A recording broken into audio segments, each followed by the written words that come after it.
আসলে এত রাত্রে অনলাইনে আসার কোনো কারণ ছিল না, বাট বিভিন্ন দিকে দেখতেছি, বিশেষ করে কুমিল্লা নোয়াখালী যে দ্বন্দ্বটা শুরু হয়েছে বিবেক নিয়ে। আসলে এখানে কুমিল্লার মানুষ যা করতেছে তা কিন্তু হয় না রং, বাট নোয়াখালী যে বিবেক চায় এটা শুধু নোয়াখালী মানুষের দাবি না, এটা নোয়াখালী মানুষের প্রাণের দাবি, আত্মার দাবি। শুধু যে নোয়াখালী যে বিবেক চাই এমন কিছু না, আমরা নোয়াখালীরা বলি নাই। আমাদেরকে বহির্বিশ্বে যে দেশে যাই সে দেশে আমাদেরকে মেড ইন জাপান নামে চিনি। আমরা তো বলি নাই আমরা বাংলাদেশ বাদ দিয়ে জাপান নাম দিয়ে দিব। আরে আমরা নোয়াখালী মানে এক একটা ব্যান্ড, নোয়াখালী নাম মানে এক একটা উন্নত কান্ট্রির শির।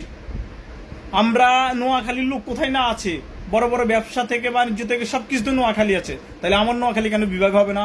কুমিল্লা কখনো বিভাগ হতে পারে না, আমরা কখনো মেনে নিব না। প্রয়োজন আমরা বিভাগের জন্য যুদ্ধ করব, যুদ্ধ করতে আমরা রাজি আছি, মগর কুমিল্লাকে মানবো না।